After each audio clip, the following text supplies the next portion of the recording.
Welcome to the Robotics Through Science Fiction podcast. I'm Robin Murphy, and in this episode we have 9 funny and informative robot books. You know, it's the end of the world and I feel fine. No. Really, I don't feel like REM. It's not, it doesn't feel fine. So life's really depressing right now, and you can either double down and reread Philip K. Dick or Robopocalypse, or you can distract yourself with some really funny books. And so we have 9 funny books or series about robots that you will be laughing so hard you'll have to put the book or mobile device down from time to time. And most are family friendly, and you can count reading them as continuing education, as many offer insights into real robotics. So, note that all of the books are great science fiction starter books. They don't rely on a deep knowledge of trivia or fandom, say like the Bobaverse. So if you believe that New York Times condescending observation that funny science fiction was nothing more than self-referential in-jokes, rest assured that here are 9 counterexamples. And any moderately aware carbon-based life form should be able to find the humor and get the jokes about the robots and their situations. So the absolute top of my list, Murderbot, the Murderbot Diaries, where bad software engineering is almost murder. Martha Wells' Murderbot Diaries is a series of novellas, each of a quick read of about 3 hours. The first installment, All Systems Red, won the 2017 Nebula, and Artificial Condition, Exit Strategy are just as fun, and a full-length book is out due this year. So the tale is told from the viewpoint of the protagonist named Murderbot, who is not a serial killer, as the name would suggest, but who is in fact a transcendentally shallow and superficial being. It openly hates interacting with people, and it maintains a running, snarky inner dialogue. Imagine David Spade as a bored robot mall guard. Now, when Murderbot gains full autonomy through a bad software engineering patch, it doesn't try to lead a robot uprising. Instead, it uses its freedom to surreptitiously spend its free time watching entertainment feeds and slacking off. Every now and then, it gets sucked into protecting the hapless scientist it's working for from the Weytan-Yutani alien type of evil corporation. So did I mention software engineering? You know how in the movies like John Wick, there's this constant backdrop of knives and guns and broken glass laying around to be used? Well, buggy software, buggy patches, bad cybersecurity, lazy programming, that's the weapons, the equivalent in the Murderbot Diaries. And so that's really both funny and sadly true. Okay, the same buggy updates you get for phone apps and software is the same crap we get with robots now, except robots can actually damage themselves or the real world. First thing we teach unmanned aerial systems pilots is not to run the update until lots of other people have and posted it to the discussion boards. So read the Murderbot Diaries and ponder what if robots or cars were as buggy and programmed with the same care and dedication as apps are programmed now, and be afraid. Be very afraid. And check out the interview with Martha Wells too. She's a very fun person. A close second is the Lock-In Head-On series by John Scalzi. It's a very droll view of life from a telepresent FBI agent.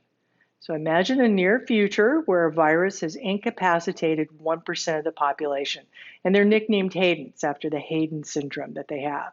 They're unable to move their bodies, but because we've got really good brain-machine interfaces, their minds roam Ready Player One cyberspace. But more interestingly, they roam meat space in practical robot bodies. So, well, you know, at first that sounds like an opportunity for a major pity party and a sentimental journey, sort of surrogates, only with less attractive mediated embodiment. Nah, this is Scalzi, and his characters roll with the punches and pop back with rapid fire wit. For example, the robot bodies are called threeps because they look like C-3PO. And instead of emotional hand-wringing, Scalzi has crafted 2 police procedurals where a Hayden FBI agent, Chris Shane, and her partner, who makes Mel Gibson in Lethal Weapon look dull and boring, they solve crimes that have a unique telerobotic flavor or twist. And because it's a Scalzi book, it's packed full of amusing situations and dry observations about life, video games, the realities of telecommuting, and corporate greed. You don't have to read the books in order, but it's more fun that way. And as a bonus for fans of ancillary justice, see if you can tell if Chris is male or female because Scalzi avoided making explicit declaration.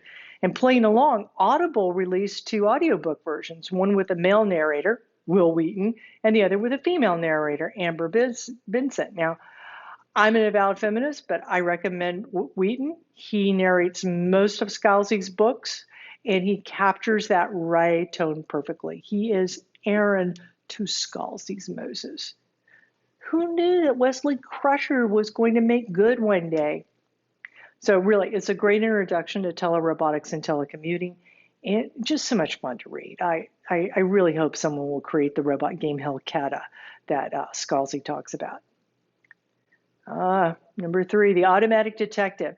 It's tough being a detective without dexterous manipulation. So you don't have to have ever listened to Guy Knorr on A Prairie Home Companion or have read Hard Luck Hank or The Rules of Supervillainy to enjoy the automatic detective. But if you have liked any of those, you will definitely love this spoof on the film noir detective genre. It has the mad scientist charms of Despicable Me with a Who Framed Roger Rabbit sort of scenario. So Mac Megaton is, well, duh, a hulking robot. He was originally designed to be a weapon, but he's opted out of the military. He's trying to earn his full autonomy, citizenship. He's working as a taxi driver in the steamy side of Empire City, the mutagenic capital of weird science. When his nice neighbors are nefariously kidnapped, because after all, what other kind of kidnapping is there besides nefarious? Mac begins a reluctant transformation from a good-hearted lug into a hard-boiled detective, complete with fedora, trench coat, beautiful dame on his arms, and wonderfully stereotypical movie dialogue. We know how the book will end, but the humorous journey is the destination in The Automatic Detective. And it's a great opportunity to learn about manipulation and dexterous grasping. No, not the political manipulation grasping, but how robots pick up and handle objects, because Mac has those standard robot pincher types of hands and can't pick up things easily. Manipulation is one of the hardest problems in robotics. I mean, we don't have robot hands with the kind of tactile sensing that our hands have, and touch actually guides our grasping and helps us hold on tight to, say, an adult beverage, and at the same time also allows us not to crush an egg when we're getting ready to make breakfast. So read the discussion on manipulation on the website. Anyway, The Automatic Detective is very good, and check out the interview with Lee Martinez. He's funny. Prey of Gods. We wonder how to program emotions. In the meantime, robots could be holding grudges. So if I told you the book was about a near future with viral infections, genetic engineering, robots, and gender bending, you'd say, oh, that sounds like autonomous, right? And what if I told you it was also about South African gods and their descendants in Cape Town? Now it sounds like American gods are Nazi boys, except it isn't Newitz or Gaiman. It's Nikki Drayton and her fun romp, The Prey of Gods. In one of the subplots, everyone except the poorest person has a personal assistant robot, a 1 meter high, multi-legged robot that functions as a smartphone, laptop computer, and backpack. The cheapest versions are the durable alphas, and just like the minions in Despicable Me, the little mono camera alphas just want to do a good job. And teenage boys, being teenage boys, may either be too sentimental about their bot or are too rough and abusive. So the problem is that the robots actually have emotions, either nice, positive love and devotion, or pretty serious grudges. either of which could impact saving the world from the South African supernatural deity trying to take over. So check it out and check out the interview with author Nikki Drake. She's a smart software programmer who writes on the side. The Complete Rodrick. You know, what if you really designed a robot to learn like a child? You know, that's been an eternal question of artificial intelligence since at least Alan's Turing time. Yeah, he thought of that too. Why can't a robot learn like a child? Well, the idea of programming a robot like the tabula rasa of a baby has become a major area of serious research. Check out Josh Tenenbaum's work for some great examples. Now, the Complete Rodrick is a dark screwball comedy, a sort of a Douglas Adams mashup with Dark Mirror, and it addresses the question head on. It assumes that a robot can learn like a baby, but then goes further and asks, what exactly would a robot learn if it was raised like a child and went to school? That children are bullies, teachers are fallible, that corporations will try to steal and reverse technology, that people act in their own narrow self-interest, that love is often unrequited. Oops, maybe that's not really what we want when we say learn like a child. So the Complete Roderick sags a bit from occasional forced humor and zaniness, but it's definitely worth reading, if only because Sladek has essentially written a history of artificial intelligence for robotics. And it's like a who's who in the founding of artificial intelligence. It's like Joe Walton's Brilliant Pan, among others, only with AI researchers substituting for science fiction authors.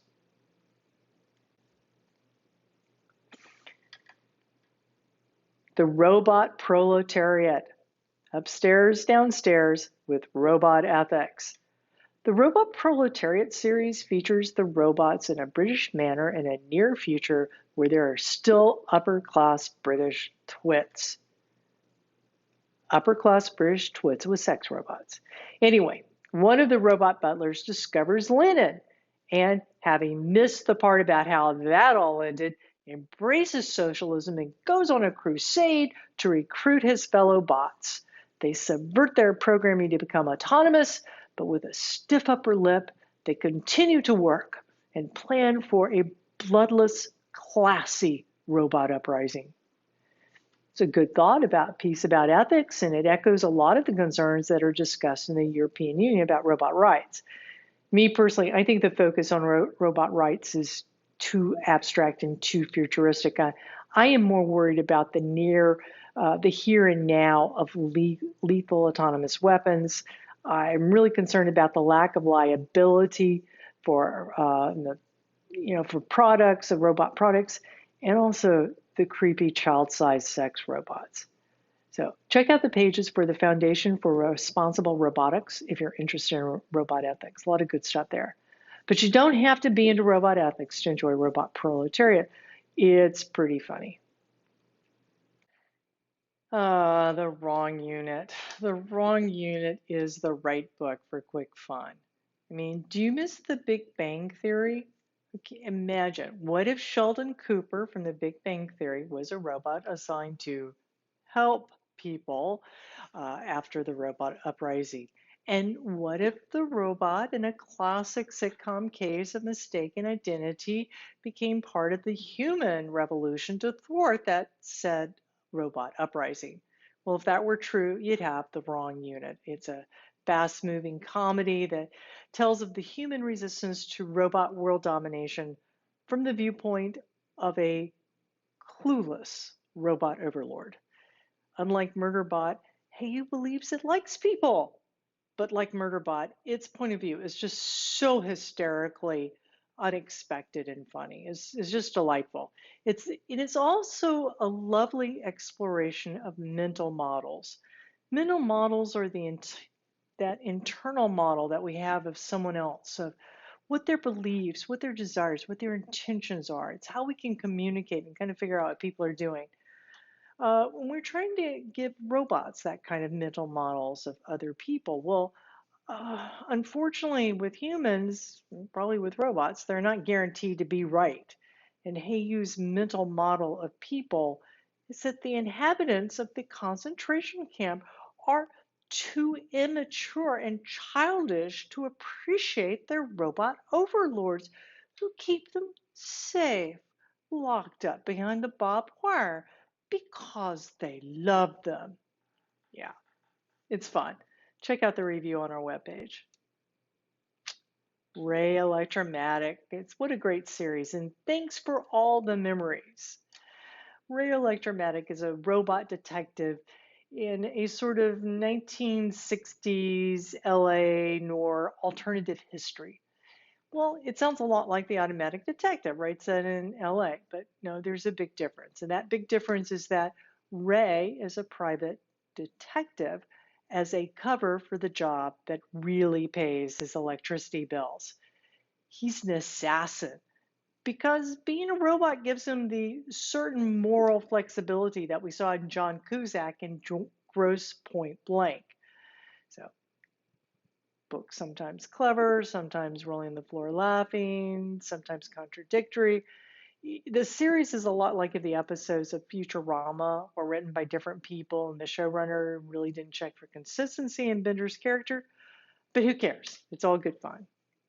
Now, Ray's curse in life is that he has only enough onboard memory for about 24 hours. So every day he essentially wakes up with no episodic memory. Episodic memory is the narrative memory, the narrative of things like allows you to remember your best ever Christmas that you had when you were 8 years old.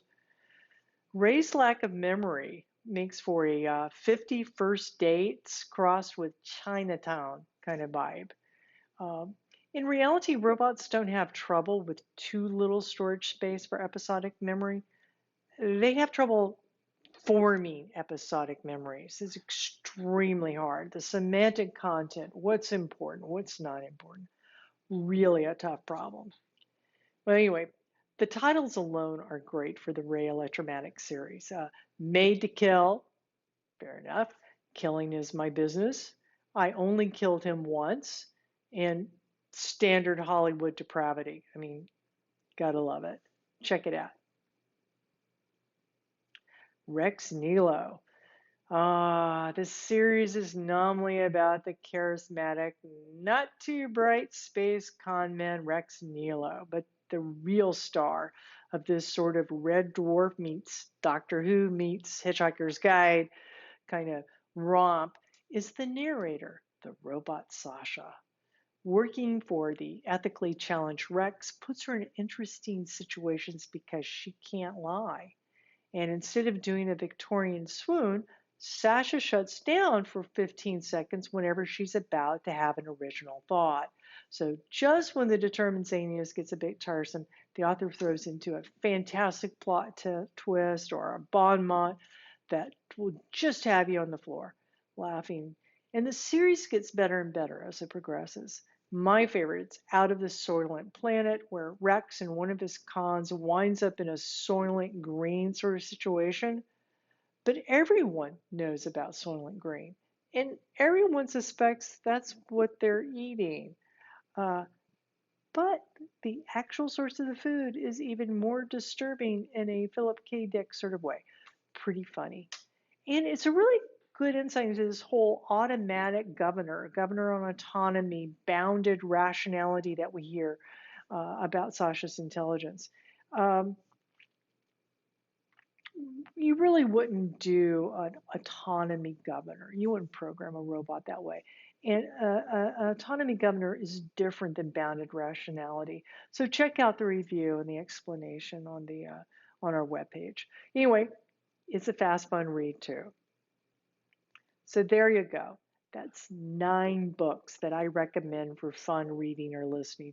And only one's really PG-13, and that would be the Scalzi's Lock-In Head-On series. They have a bit of sex and intrigue, not on par with Altered Carbon, thank you, but not exactly Disney Frozen 2 either. So keep that in mind. And they do. They serve as virtual case studies. They're educational. Software engineering, telepresence, manipulation, emotions, learning, ethics, mental models, memory, bounded rationality. So learn something. Enjoy the lockdown. And if you haven't already done so, Please subscribe to our newsletter and YouTube channel so you won't miss a thing.